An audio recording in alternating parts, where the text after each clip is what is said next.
To start off, on behalf of the Ohio State football program, want to express our sadness and our prayers to the entire University of Virginia, its football program, over the senseless killings that took place over this past weekend. Our prayers to the families and friends, certainly who have lost loved ones. It's tragic, senseless, and pains me to understand why something like this would happen. And so our thoughts are with everyone there in Charlottesville. Thank you. Yep. We'll open up the floor today for questions. Dave Biddle, 24/7 Sports. Seems trite to ask you about football now. No, I know. Josh Breyer receiving his first start. How did he grade out at right tackle? And just how do you feel like the offensive line overall is playing through 10 games now? Josh graded out a champion. Played well. When you play a full game, you get a real good feel for where you're at. And his preparation leading up to that game, when you're a backup, coming off of the injury last year too, he was growing and building. The good thing for him is he was getting in games at times in our Bison package, but he graded out a champion, played well. A lot of plays he's got to get better at, but I thought we took a step in the right direction on Saturday with the offensive line. Right behind him, Stephen Means, Cleveland.com. Just some of the backstory behind the block punt. Yeah. So every week we have a couple block punts that we work on, and then based on what we're seeing, we make adjustments in game. Lathan's been working hard. We have about 5 guys that we work at the punt blocks from different angles and different schemes. Lathan's one of those guys that's put a lot of work in, and what we do on Thursdays is we put on, in baseball, when those guys put on those gloves with the metal piece there to save them from jamming their wrist or breaking their hand when they slide into second base. We do the same thing. Josh Proctor in 2019 went to do the same thing and broke his hand. I said, that's it. We're not going to do that again. So we had to figure out a way to block punts without putting our hands and fingers at risk. So that's what he wears. He wears the gloves. And that's what our guys do. And so over and over again, he puts the gloves on, and we talk about putting the gloves on and then working on the technique of blocking a punt. In game, we saw some things on the sideline, and Parker made a great adjustment, said this is how we're going to do it. Not exactly the way we practiced it during the week, but Lathan was able to put that on the field. And then obviously, that was kind of a turning point in the game. I think that kind of helped us pull away. Given some of the issues, the muff punch you've had over the last couple of weeks, has there been conversations to maybe try that more often? We try. And there's certain times where, based on what they're doing, it's better to return it. And there's other times where you want to go after it. Now, when you go after it, there's a risk that goes with that. You bump into the punter, it's a first down and 15 yards, and that can be a momentum swing as well. So there's give and take there. We have gone after some, and they just the blocking scheme just didn't quite work out that way. There's a lot more challenges with the new style of the rugby punters with the shield, as opposed to maybe like 10 years ago. You saw more of the pro style where those guys would kick slide, and it was more of a in the pocket punt. Guys nowadays with the Australian rules punters, they can really be creative about where they go, and it becomes a different and probably more difficult challenge to block punts. Right behind him, Dan Holt, 11 Warriors. Ryan, you said after the game Saturday that Xavier hadn't been practicing much at running back. Is that something that he will do more going forward after playing the way he did Saturday? Yeah, he's done both in his career. He had been practicing more at receiver recently, but he's done a lot at running back as well. He's spent really the first couple of years at running back, and so you can see his running skills. I mean, he jumped right in, and it wasn't like we had to spend a ton of time with him on the tracks. He's got plenty of experience doing that, and we always kind of felt like he was more of a running back than he was a receiver, and then he's blossomed as a receiver as well. So him being able to provide depth right there has been huge, and he's done really good things when the ball's been in his hands. What do you think it is about him that enables him to go back and forth between positions so successfully? I think it's because he learned, coming through special teams, all the different ways to play football. You just learn so much playing all 4 phases, and he's done that. He's embraced it. You're playing out in space on kickoff return. You're learning how to avoid blocks. You're learning how to block people. You're learning how to catch the ball. When he's the kickoff return guy, he's done some punt return work in practice. There's just so many different things and skills that you learn playing special teams, and that's translated to him being productive on the field. Fourth row middle, Pat Murphy, 24/7 Sports. Brian, you said competitive excellence probably as much as anything this year, and you guys have obviously done that well. You've got a game this weekend, but there's the big one coming in 2 weeks. How do you guys keep attention on Maryland, make sure no one's looking ahead to get to where you want to go before that game? I think it's something that comes up every week. It comes up every year, this time of year. So what we try to do is like you said, the competitive excellence focus is something that we talked about early on, so that when we got to a moment like this, you don't just walk in a Tuesday meeting and say, guys, okay, we got to really focus on this week. Well, we've been saying this all along. And, March Madness starts the first week of the season around here. And so you just have to embrace that and understand what it means to bring it every single week. Now we're working, the game at the end of the year, every day out of the year. So that's not something that is out of the ordinary to know that that's always in the back of our minds, but that's like that every week. So our focus right now is on Maryland, going down there at 3:30, playing really good football, and then going from there. Fourth row right, Cameron T. Robinson, The Athletic. Ryan, kind of to expand on that, you mentioned even last week that you guys prepare for the game at the end of the year all year long. Right. I know you're not sitting here watching Michigan film, so what goes into preparing for big games on a weekly basis for you guys? Well, I just think it's a mindset. It's something that we've done in the off season. We do all along. But right now, again, the focus has to be on how we play on Saturday, and that's building towards the end of the year and playing our best football in November, because we know we have to play our best. We have an opportunity to go 11-0 this weekend and still not have reached one of our goals yet. It's just sobering, but it's the facts. So we know that, and it's part of that building process, week in and week out, to be playing our best football in November, and that's what we focus on. And so we got a really good opponent here in Maryland. They've played some teams really well this year. And you look at the teams that they played and the scores and what they've done. Mike's done a good job of recruiting some really good athletes there. I think Taulia is a very talented quarterback. They have some weapons on the outside. And they've played good on defense. I think they're stout over there, and they've played well this season. So, we've been in battles with these guys before. We've been in the same situation in 2018. And, that game went into overtime. So, Mike does a really good job, and we're going to have to play really well. On Harris, what about him allows him to juggle so many things between work, school, and his foundation and still do it well? I think it's the balance that he found growing up. His mom, Monica, certainly had a big part in all of that, and making sure that he understood that football is something that he does. It's not who he is, and that balance is become more important now, I feel like, than ever before, with the exposure our players get and everything that comes with it. That balance is very, very important, because at some point football does end, and when it does, you have to find that balance in your life. And I think Paris found that at a young age. Right next door, Spencer Holbrook, Letterman Row, on 3. Ryan, Ty Hamilton played more run defense snaps against Northwestern, and then played more pass defense snaps against in your last game against Indiana. What do you guys like about him on the inside, and have you seen him take a step forward? I think he had the second most snaps in the defensive tackle. Yeah, no, I think he's playing his best football by far. I think you guys have seen it, graded out a champion. And I think you're seeing versatility there. I think you're seeing, like you said, strong against the run, powerful against the run, but also transitioning into the pass rush and pushing the pocket. Ty's gotten better every day. He works every day. He's there every day. And, we think he's playing at a starter level. Dylan Davis, Yellow River Gazette, third row right. Was Dallin Hayden somebody in the summer that you looked at and said, that guy could play for us right now? Or did that just kind of happen naturally as the season progressed and as you had to put him in there? I guess, how is his development?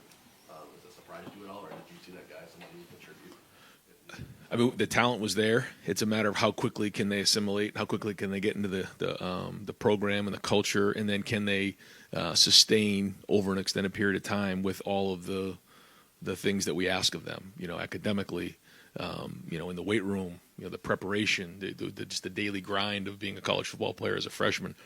That's really what you're not sure about a young player. And then sometimes, it takes a little bit longer for them to get on the field. For Dallin, he's been able to, when he's get on the field, first of all, he's taking care of the ball. It's the number one job as a running back. And then from there, he's been able to go play and not let the moment be too big for him. I think when you watch him run, he runs with good vision. He runs with, he's got good quickness, good feet in the hole, accelerates through the hole. And, I think when I watch him, I think the best thing he's doing is just trusting his instincts and going out and play and not letting the moment get too big for him. So if he can keep building on that and growing on that, he's got a bright future ahead of him. Right next door, Rob Allers, Columbus Dispatch. Ryan, you got pretty good depth at wide receiver. I don't think there's a lot of people that would have said if you lose Jackson that you wouldn't miss a beat. How important is that, the reputation of that room in recruiting and what you've established here to be able to say with whatever wide receiver you or whatever it may be? Yeah. Yeah, I mean, if you had said to me that was going to happen this year, I wouldn't have believed you, But here we are, and that's football. You have to overcome these types of things, and that's where depth becomes critically important. And understanding that when you come here to play. When you play, that's kind of up to you, and how fast can you get on the field, and how quickly can you get a starter level. But you're going to have great opportunity, and our guys have taken that opportunity and run with it. But I think you can see the development, you can see the blueprint. You can see, how we do things schematically, fundamentally, the way Brian teaches. And so it's an exciting time to be a wide receiver at Ohio State. Follow up. That said, what would Jackson give you right now? I mean, there are people who say, well, you haven't missed anything, you don't really need him, but what would he add to what the offense is? Yeah, I mean, it's hard to say now that we've played 10 games and not really had him available. But listen, Jackson, is one of the best receivers in the country, one of the best, slot receivers I've ever been around. So, he's been missed. What's his status, if you can just follow up on that? Yeah, no update at this point.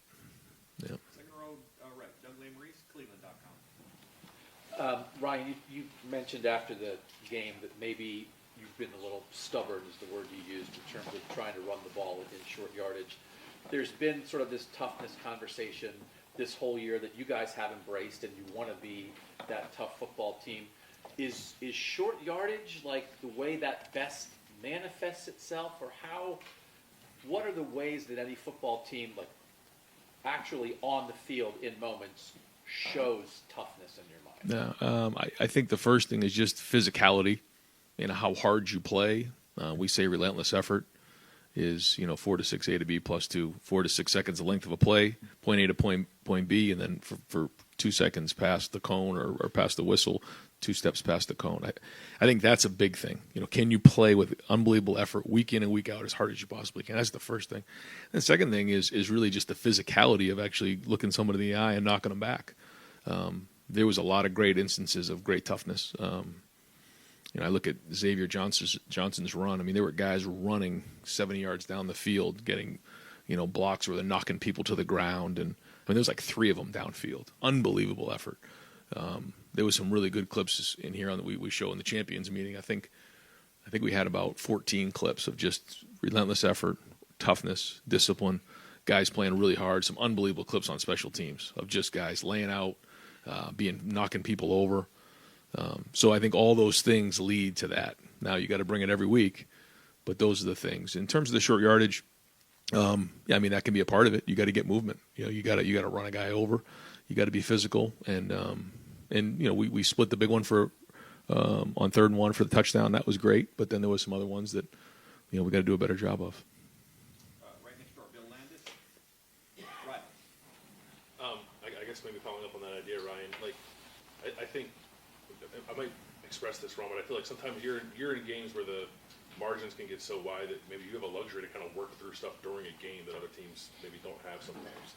Does that ever creep up in those situations where you're trying to cultivate something, you're trying to get good work in game situations in short yardage, where maybe if the situations were different, you wouldn't, as you said on Saturday, try to bang your head up against the wall? Yes. Yeah. We have to get certain things done, and when you find yourself in certain games, and you got to do what's best for the future of where you're going, not always in that moment right there. There's the time and place for everything. So we got to get that done, and we're going to keep working at it. And there's been good progress made, but those situations aren't going away, and we're going to keep working at it. What is your, overall philosophy on throwing the ball in those situations? I think some people might look at that and say that's maybe a pretty aggressive mindset to throw it on 3rd and 1 where you can just kind of fall forward for a yard. But how do you balance the physicality you want with throwing the ball with the quarterback and receivers you have? When you look at those situations, certainly running the ball, you have to at some point say, we can run 1 yard, and there's going to be a lot of guys in the box, and that's a mentality and a physicality. But there's been other times, and you guys have seen it, and 4th and 1 in the Rose Bowl, and we're shooting it down the field. So, we're going to do what's best to win the game, but there's part of that mindset that we got to make a yard when it's 4th and 1. Over here to the right, Adam King, WBNS. You guys have 11 days until the big one here at the Shoe. What do you need to see at Maryland to know that this team is ready? I don't think there's anything that we're going to say, now we're ready to go play this game. We just got to keep doing what we're doing, keep preparing the way that we've prepared, play well, find a way to win the game, and then move on to that one. You guys dealt with a lot of injuries this year. It seems like more than most seasons. How frustrating can that be at times for a team to kind of just having to keep change pieces? How ready is this team to just get back to full strength? Yeah, it can be very frustrating for sure, but at the same time, it's part of the game, and you see it happening across the country week in and week out. We try to do everything we can to make sure they have everything they need to get back on the field or prevent themselves from getting injured. The prevention is really through sports science, through monitoring and recovery, and then we have our sports medicine department that helps them once they have an injury to get back on the field. And those guys do an unbelievable job, and they work at it. And there was a lot of guys that played in that game that were hurting.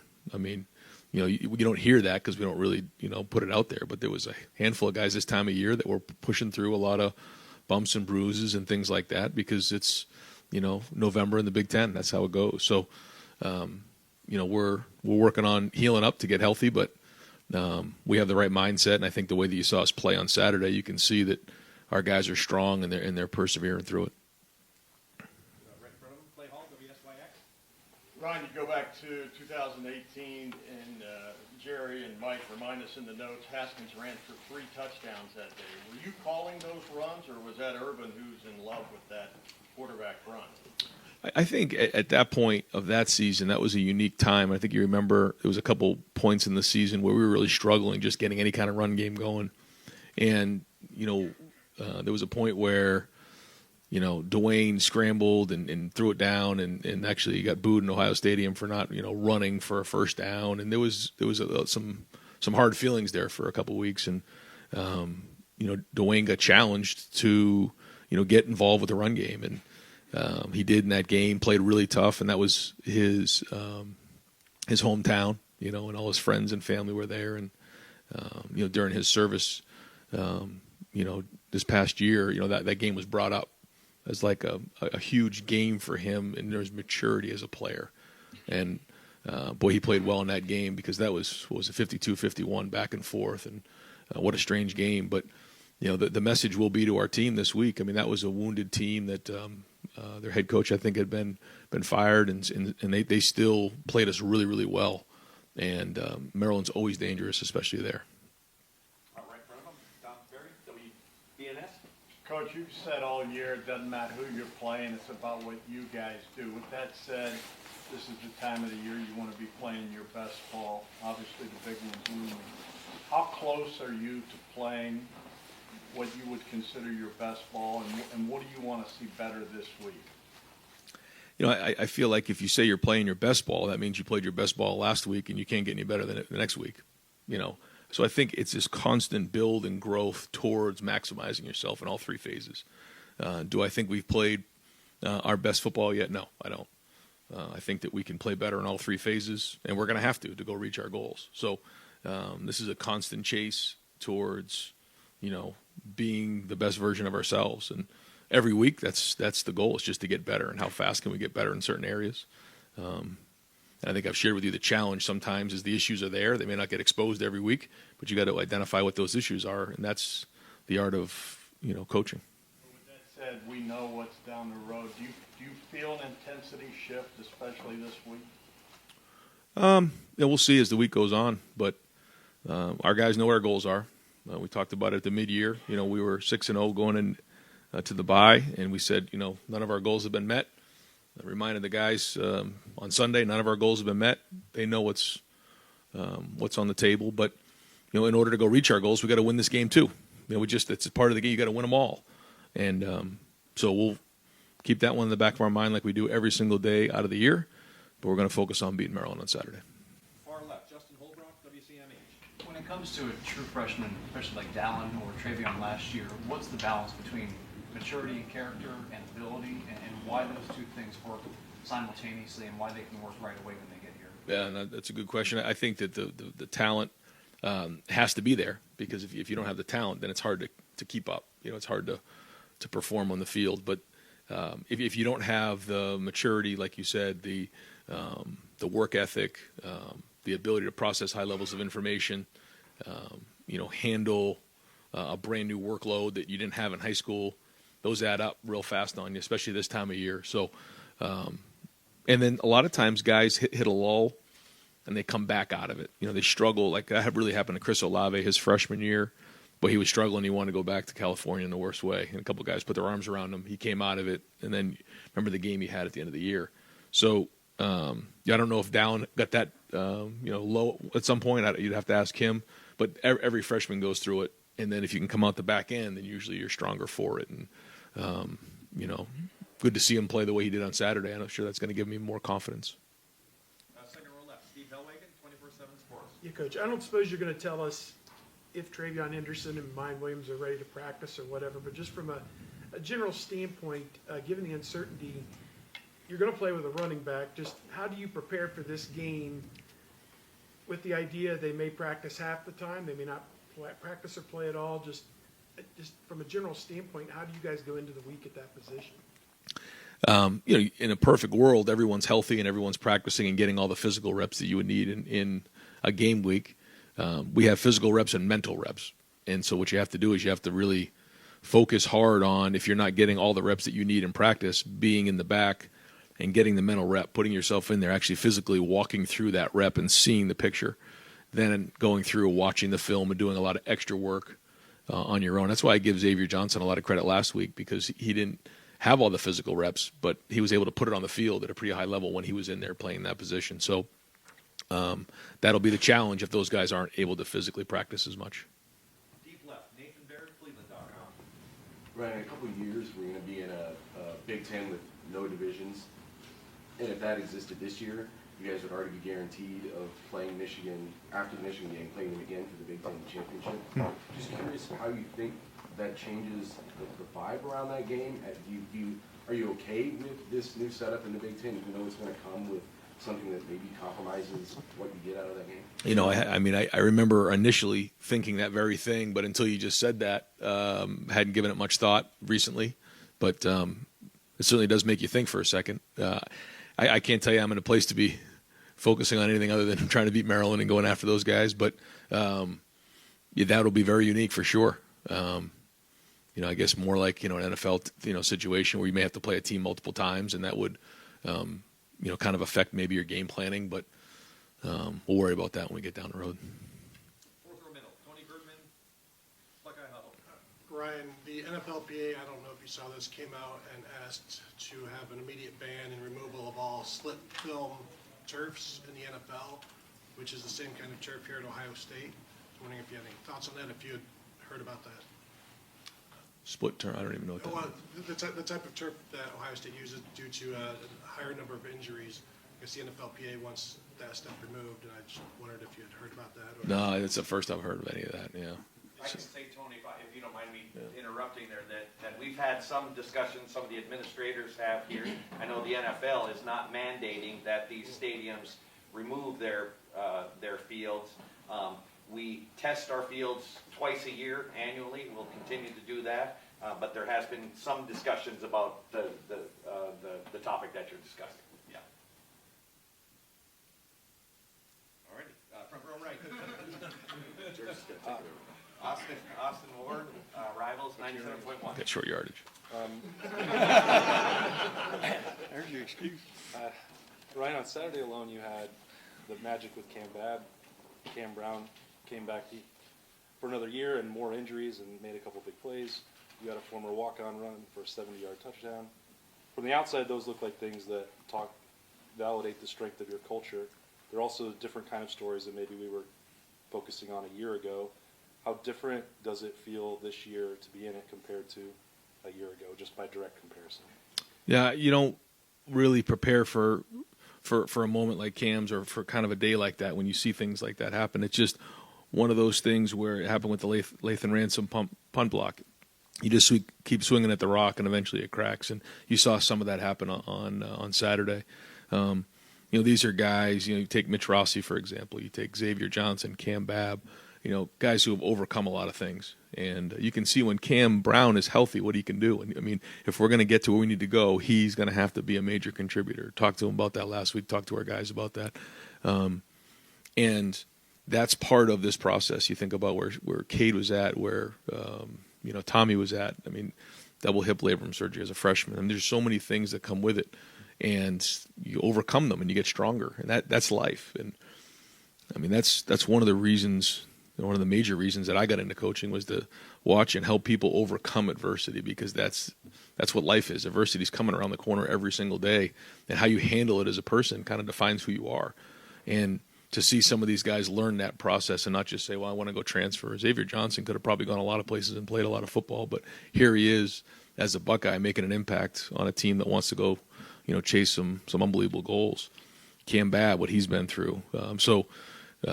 And for Cam Brown too, I mean, what an opportunity he has now to write a story here down the stretch for himself.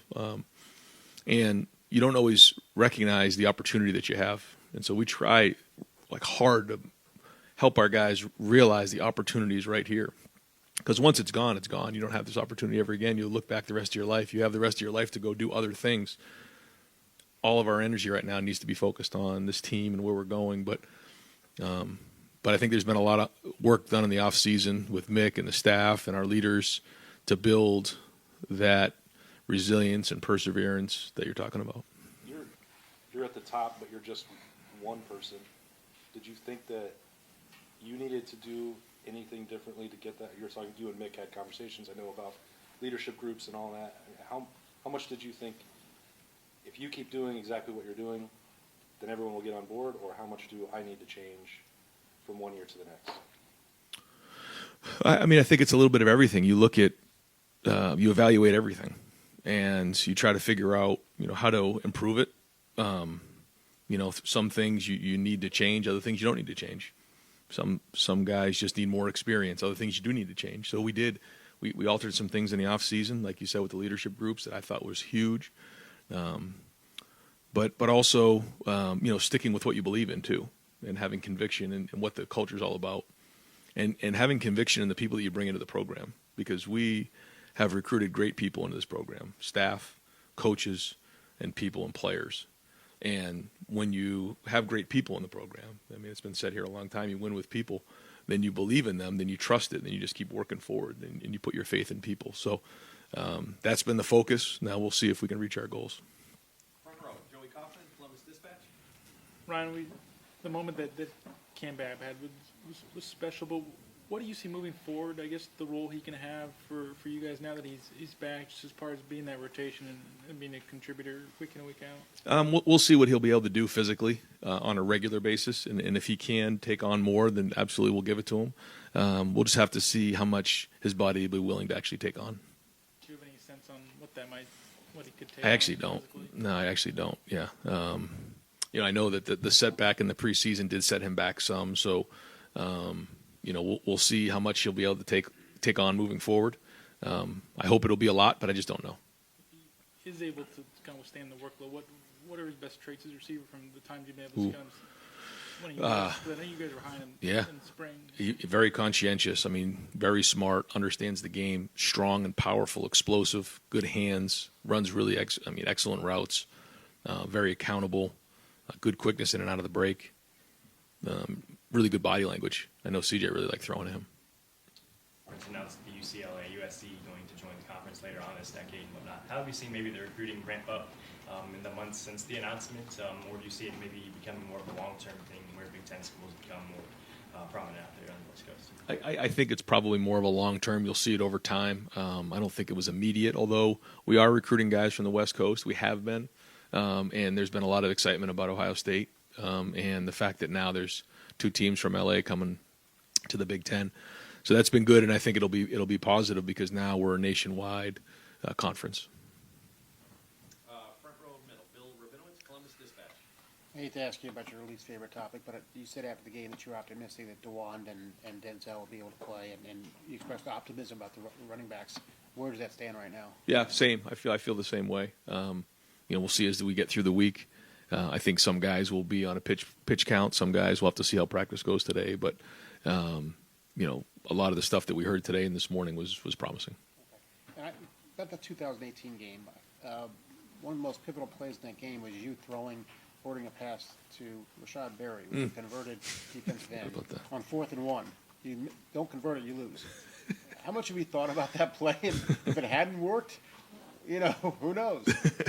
That was a moment where you called the best play you thought gave us a chance to win the game, and at that moment, that was it. And then I think after the game, I remember being with Coach Meyer, and he said, "You realize you called the pass on 4th and 1 to Rashad Berry, and if he doesn't catch that, then our season's a lot different." And you just one of those things, you just call it. The decision's been made. You make the decision usually in a moment like that. In a meeting room on a Wednesday, and you just call it, and you trust in your execution. But I had forgotten about that play until you just mentioned it. And final questions, front row right, Tim May, Letterman row on 3. Thank you, Jerry. Brian, right now in the season, all these questions, whatever, especially about personnel, do you feel like you're driving a car where like pieces are flying off and a tire's going flat, and yet you're picking up speed? You understand what I'm saying? I would think the pressure. What is it like to be in that moment where you're trying to get a handle on going to Maryland? You don't know really who's going to be available. How does that just impact like planning and everything else? You understand what I'm asking? Yeah. No, it's I guess it's part of being a college football coach right now. There's a lot of changes that go on, and you try to do the best you can to prepare for being in November in the Big Ten. This is just what we're dealing with. There's a lot of variables that come into play. And the only way to do that is to build a tremendous amount of depth. And that's where, I think back on the preseason when we're going through each position and, guys are asking questions about each position group. And it's like, well, who's going to get on the field? They're all going to get on the field. It's just the way it usually works. And it's rare that a position would just play one guy the whole year, just because it's such a long season, 9 conference games plus Notre Dame. So it's just something you plan for and try to have contingency plans in place. And contingency-wise, could you see going into Saturday with Dallin Hayden being, in essence, a starter based on right now, and would Xavier be the backup? You know what I'm saying? Or do you think Chip can come back? Can you live with that, I guess? Yeah, we have to. We don't have a choice. That being said, we feel like we have a really good chance to get, all those guys back for next week. Now, maybe one of them won't, but I'd be shocked if all 3, Chip, Mayan, and Trey would not be available. I think we'll get, hopefully at least 2 of them back and go from there. But I just don't know right now. Is Thursday that magic day, though, when you find out? Kind of. You get about 48 hours out, you got a pretty good feel. And last question, what are y'all doing right now offensively that you really like? Obviously throwing the ball, you're almost incomparable in that aspect. But what is it about this offense that just gets you going? Over 600 yards on Saturday, and all those problems I just mentioned, you dealt with. Yeah, I think it's probably the balance that we have that, we worked hard on, is that, we have multiple personnel groupings. We have multiple ways to attack you in those groupings, vertically, horizontally. You heard me talk about those types of things. And when you can do that and you feel like you have weapons on the outside and they're in one-on-one situations, you got a great chance to be explosive. The minute they have to go double them or help them, then that opens up the run game. And so when you find that balance, I think that's where we're at our strength. And I feel like we've worked hard on having that balance. Was it the Mitch Rossi play on that 4th and 1 that left you with that sour taste in your mouth? Yeah, I think both of those plays. Backside, yeah, both of those plays. We didn't get the cutoff on the backside, and if we do, we actually hit it out the front door. It was a walk-in for a touchdown, but we didn't. So, and that's what it comes down to: competitive excellence. Safety blitzes were one of the things that were kind of on the back burner. Saw a couple of those with Lathan against Indiana. Kind of what led you to incorporate those into the game plan, and then what you saw on those plays. Yeah, it allows our safeties to be aggressive. They're doing a good job of figuring out the plays and where they fit. I just think it allows us to play offense on defense more. Guys are getting more comfortable with the system. That's a part of it. And we're going to continue down that path. Third row left. left. Dan Hope, 11 Warriors. Jim, Ty Hamilton started for you guys the last couple of games. Just what have you seen in him that you like that's made you want him to play more? Ty's like a cold-blooded gentleman, I guess I would say. And that you like quiet, good smile, but man, he's just really tough inside, and he's athletic. And I've seen him use his hands and get off blocks, and make plays. So not only hold point, but I've seen his hand skills really developing, and he's earned more playing time. Front row right, Austin Ward, Rivals, 97.1. Jim, Tommy would obviously never acknowledge or complain about the hand and the cast there. How big of a deal do you think that is for him? He's still obviously productive and out there for you quite a bit. Does it limit him at all, tackling or anything else out there? Yeah, I mean, it's part of the game, but the toughest guys don't let it limit them, and he's one of them, So you try not to talk about it. You try not to acknowledge it, because what's the plan, right? I mean, it's just a couple things you can do with tackling that I have talked to him about, going lower, roll tackling, using more of a single leg with the torque and sliding your arm through the leg. I mean, there's a couple things you can talk about, but for the most part, you just play through it, and Tommy's great about it. Front row middle, Bill Rabinowitz, Columbus Dispatch. You got Cam Brown back last week and Jordan Hancock back. How much of a lift does that give you? How do you think they played? It's a big lift. Those are guys we had planned to be with us from the start, so it's good to have them back. And I thought they played well. You saw Cam on a couple 50-50 balls deep, which is that's a big deal. Some plays that maybe we didn't make earlier in the year. It was good to see him make those plays, and that does lift up the defense, and it breeds confidence. Third row right, fourth row right, Spencer Holbrook, Letterman Roll. Regarding the defensive line, Dan just asked you about Ty Hamilton, but Teron and Ty seem to be cementing themselves as those top two guys. What are you seeing, not just from Ty, but from those two working together, that makes the defensive line better? Yeah, Teron, very similar. It's one thing to hold the point, but to have the athleticism to then, what you saw Teron do also in the game, and you've seen him do it, to disengage from the block and make tackles. That's like the next step. And so I think both of those guys are doing really good things in that area, and you're seeing that. Second row left, Stephen Means, Cleveland.com. Whether it's Jordan Hancock, that's in the first half of the season, basically Denzel and Cameron being out in and out and stuff, and then whatever happened with the defensive line, it just doesn't feel like you've gotten the opportunity to see what this defense looks like with all of its parts. And is there any excitement that maybe Maryland is the first opportunity for you to be able to do that? And as a guy who's a schemer and a thinker, what kind of pops up in your head when you think of that? I mean, it's a great point and valid, but I just don't think that way. I just think that's a luxury, because this is big time college football, and if you're going to be really good as a defense guy, guys have to be able to come in and out and have depth. So, and sometimes when I was young, you'd go through plans where you might plan, okay, I got these guys back now and I can do this, and then you're out of that on the first play of the game. So, really, it's just business as usual. It's nice, it's a good thing, but we just got to keep doing what we're doing. Third row right, Rob Aller, Columbus Dispatch.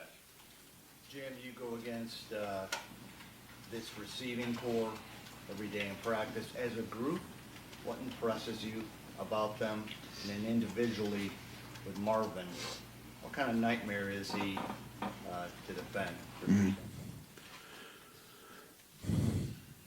as a group, extremely hardworking and talented and competitive. I think that whether it's 7-on-7, 1-on-1, I mean, our receivers are always going hard, and that's part of what I'm sure makes them great. And Marvin is just the best I've ever been around. Some of the catches that he makes in practice when they show up in the game, we see it every day. Plus he's from a great high school. Yeah. How do you defend a guy like You have to try to double him, or you have to try to put. But I mean, he's made catches against us in practice, in a bracket. So really, you have to change it up, and because if he knows what you're doing and CJ knows what you're doing, they're going to make plays. Second row right, Bill Landis, Rivals. Jim, now that you have sort of 10 games of seeing it, how do you think that Jack has taken to some of the stuff you're doing with him with the jack position, and what did you think of his play on Saturday, finally getting for a few sacks? Yeah, good. He's embraced it. I keep encouraging him to even be more reckless. I think that's part of the position where he can grow, we can grow, and it's you may make some mistakes, but I want to see him be more reckless. Jack wants to do the right thing, and he's great team guy. I got to try to find more ways just to cut him loose, and just let him play free. You said some being cautious. Is that what you mean? Not cautious. No, he just sometimes the more you pile on, this is what the debate always is for me. The more you pile on a guy, and I can do that with that position. Like go here against this set, go here against this set, cover this guard in this set. You know what I mean? Now it's not cautious, it's thinking. And if a guy is thinking too much, he can't play free. So that's on me. But he's doing a good job. I got to just do more to really cut him loose. Second row right, Doug Lane Reese, Cleveland.com. Follow up on that, Jim. So often it seems like with defense, right? It's stay in your gap, do your job, everybody fill your responsibility. Is it hard to communicate this to a player, this idea of recklessness? Because it maybe sounds like it's like, hey, 10 other guys do your job, and then Jack, you make it happen. Absolutely, yeah, because you do spend a lot of time on gap responsibility, defensive responsibility, being sound in your approach, and we have that in some of our other things. So, yeah, there is a tipping point, which I think has taken some time over the years that I've used it to where, they really get it. Where now it's okay. Yeah, all 10 of you other guys, make sure you're sound because this guy's just going to go tear it up. And I think we're still working towards that point. And then just a different topic. You guys are giving up barely over 3 yards per rush attempt as a defense. Just philosophically for you, like, what is it that goes into being a great defense against the run, and where do you think you guys are right now in that pursuit? Obviously, cliche, but it starts up front, right? You have to be able to control the gap you're assigned, whether it's through stunt or base. You got to be able to whip people with your front, and that sets everything else up. After that, it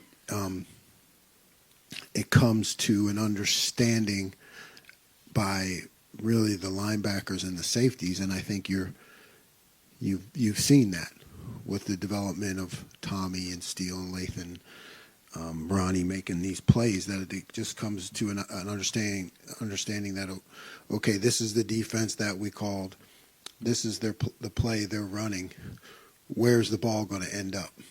How do these two parts fit together? And then there's always, because it's defense, right? You really need like 14 guys to defend everything. But so there's always going to be what I call that escape hatch. And it's, now the linebackers and safeties know exactly where that escape hatch is going to be, and that allows you to play fast. And to me, that's the key to being a great run defense. Fourth row right, Cameron Teague Robinson, The Athletic. Jim, kind of off that, I think the flashy thing on the other line is edge rushers, like go get sacks. That's what people love to see.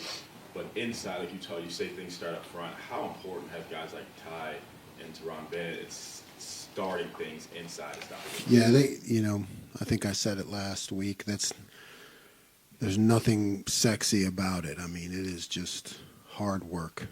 It's hard work, and it's the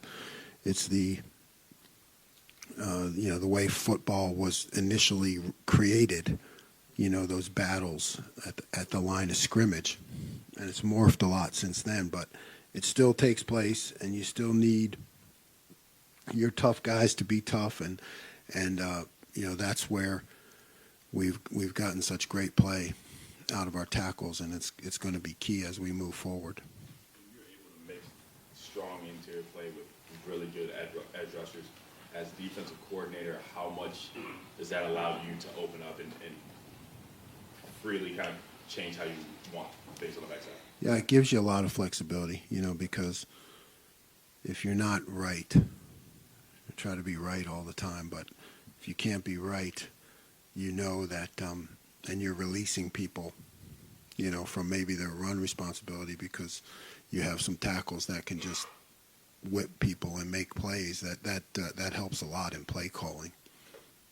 Second row left, Steve Hellwig, 24/7 Sports. Yeah, Coach, somebody averaged out the offenses you guys have played through 10 weeks, and the average national ranking is 93rd. And some of these teams we've watched have, you seem like you're struggling. Go ahead. You're struggling as much as some of these offenses have struggled against you guys to get first downs. But this changes this week. This team's in the 60s. The team you play next week's in the 20s. Just how confident are you that your team, your defense, is ready to play against two of the better offenses it's going to see all season? I'm confident, we're doing all the right things against whoever they line up in front of us. When you say that, yeah, I don't really look at rankings or anything like that truly until the end of the year, right? Because that's the only thing really when you look back and kind of see how you held up against other people. So, you just have to take it week to week with whoever you're playing, and have great habits that turn into a lifestyle, and demeanor and attitude. It's the same thing no matter who you're playing or what they rank. And if you ever look past somebody because they don't have the right ranking, you're in trouble. So I like our progress. We still have a lot of work to accomplish, but I like what we've done so far, in being ready to be relied upon and counted on when the times, when times get tough. I think that's ultimately what you want out of a defense. And Maryland, just up until the last 2 weeks, they've been pretty good on offense. Just I know Wisconsin and Penn State locked them up pretty good here the last couple of weeks. The conditions may not have been good with the Wisconsin game, kind of like what you guys had at Northwestern. But what do you see with Maryland's offense and their quarterback? I think he's a 3-year guy. Just what can they do? Yeah, the quarterback is a really good scrambler and playmaker. Maybe a little banged up. Maybe that's just why they've struggled a little bit. But I think everything flows through him, and he's dangerous. And they have skilled guys at wide receiver and the tight end position. I think the 1-2 targets. So in a spread attack, they're dangerous. I can see why they played well. Maybe recently, they haven't. But when you look at the totality of the season, it gives you reason to believe you better be prepared. We've got time for just a couple more questions. Deep left, Nathan Barrett, Cleveland.com. I just wanted to sort of clarify the situation with Ty Hamilton getting the starts the last couple weeks, is Mike Hall still on more of a pitch count scenario that you're trying to save him for maximum effort down the line, or is Ty really the guy who should start now from a more complete standpoint, and Mike's got a more specialized? Yeah, I mean, Ty's played extremely well. So, I mean, he deserves that opportunity. But to compare him to what's happening with Mike is wrong, because Mike has really battled injuries. So it's not so much a question of saving him. It's just kind of week to week how Mike is feeling and, what he can do. So, what he can do on a given Saturday is what he can do. He'll give us everything he has, but, he's really fought through some things. And final questions, taking us home, Tim May, Letterman Row on 3. First, how close did you guys come to a not perfect game, but Saturday, the one blown coverage that gives him the deep pass that sets up one touchdown, and then after that muck punt, the guys screaming to the hitch when in fact they ran an exploding, basically I call it exploding bunch there or whatever, and got the guy wide open. Were y'all that close to like that game? You understand what I'm saying that you're looking for? And do those two plays kind of haunt you a little bit? They haunt me a lot. Yeah, I mean, until, whenever you move on, you got to move on. Yeah. But they're recorded and etched forever in the explode. I mean, they go, we'll be studying the heck out of them in the off season because they go into that explosive play category. So, they actually had 5 explosive plays, so, we say 5 or less undefeated. So but they did have 5, and that reverse that they had too, which was, we had plenty of opportunities to make plays on that, so, and then they had a quarterback scramble, I know, which went for like 16, and there was one other one I can't remember. So, yeah, the post. That's right. So yeah, take out those 5 plays, and then it was a good game. Yeah, that's exactly. No, I mean everything else was pretty good, but yeah, those explosive plays, we study them, we talk about them, and you try to figure out why they happened, and so they don't happen again. But otherwise, yeah, it was pretty good across the board. Hey, Jim, I just got 2 other quickies. But they come out, like I called it, they came out in the second half with just this razzle-dazzle. We're just going to, I mean, what was that like watching that, from the press box? They've run a couple of plays that were just off the chart, you know what I mean? And what was your message down to the field if you could even do that? Everybody settle down, blah, blah, Right, yeah. No, it's you don't do anything during the series except, maybe adjust the calls as you get the feel for it. But, credit to them for the first one. Great job by us on the second one. But for I think it was Ronnie, right? Kept his eyes on his man the whole way because those plays are tough. As the play gets extended and you got guys who are leaking out and double reverse, those are tough and really a challenge of your discipline. And Ronnie did a good job. Hey, listen, Lathan Ransom, talked about him many times in here and stuff, but is he the kind of guy you can pile some stuff on? I mean, he seems to have a feel for the game as much as he does for what his role is in it. I mean, am I wrong about that? I mean, he's a football guy, right? So he can get what you're talking about and understand it and execute it, right? So you can ask him to do some things, just talking about something today. I was in with hey, okay, we'll just get Lathan to do this against this play, right? I mean, so you start to put more on him, as you see things develop, and you say, well, if I can just take this one guy, I can fix this problem, and he is that kind of guy. But it's still my job to make sure he plays fast. So I mean, that's what coaches have to remember is maybe a little thing to me as a coach, but everything you put on a kid kind of can pile up and then lead to them not being as aggressive as fast. But he is in my mind as a guy who can handle a lot of things. I just got to be careful how much I put on him. Coach, thank you very much. Thanks, Jim.